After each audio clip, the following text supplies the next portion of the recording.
وبركاته الحمد لله رب العالمين والصلاة والسلام على رسوله الكريم وعلى آله وأصحابه أجمعين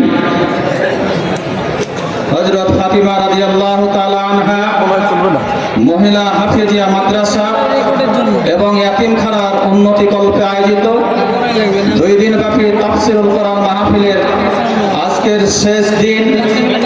আজকের এই দিনের সম্মানিত প্রধান মেহমান, প্রধান বক্তা, আন্তর্জাতিক খ্যাতি সম্পন্ন মুফাসসিরে কোরআন হযরত মাওলানা মুফতি আমির হামজা, আমরা ওনাকে পেয়ে অত্যন্ত আনন্দিত, ঠিক কিনা? আমরা ওনার জন্য দোয়া করি আল্লাহ তাআলা মৃত্যুর আগ পর্যন্ত তাকে যেন হায়াতে তাইয়্যিবা দান করেন। মৃত্যুর আগ পর্যন্ত এই দেশের মানুষের কল্যাণের জন্য কোরআনের কথাগুলো সুস্পষ্টভাবে, সহজভাবে, সুন্দরভাবে আমাদের হৃদয়ে পৌঁছে দেওয়ার ব্যবস্থা করতে পারেন। সম্মানিত ভাইরা, আমরা এদেশের বেশিরভাগ মানুষ হচ্ছে মুসলমান।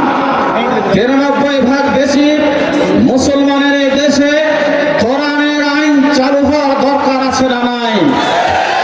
আমরা যদি দুর্নীতিমুক্ত বাংলাদেশ পেতে চাই তাহলে কোরআনের আইনের দরকার আছে। আমরা যদি এই দেশে চুরিমুক্ত দেশ পেতে চাই তাহলে কোরআনের আইনের দরকার। আমরা যদি ধর্ষণমুক্ত বাংলাদেশ চাই তাহলে কোরআনের আইনের দরকার আছে না নাই? কোরআনের আইন বাংলাদেশে চালু হোক, এটাকে সকলে চায়।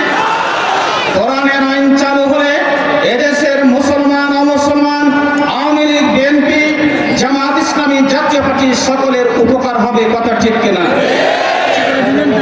সুতরাং আমাদের এই সমাজ থেকে অন্যায়, দুর্নীতি দূর করে সকল ধর্ম বর্ণ নির্বিশেষে সকল মানুষের কল্যাণের জন্য কোরআনের আইন প্রতিষ্ঠার ব্যাপারে আমরা সকলে ঐক্যবদ্ধ হতে রাজি আছি। ভাইয়েরা, ইনশাআল্লাহ রাজি আছে না?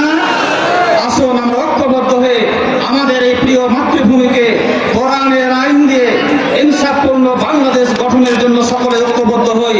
আল্লাহ তাআলা আমাদের সকলকে কবুল করুন, আমিন। ওয়া আখিরু দাওয়ানা আলহামদুলিল্লাহি রাব্বিল আলামিন। আসসালামু আলাইকুম ওয়া রাহমাতুল্লাহি ওয়া বারাকাতুহু।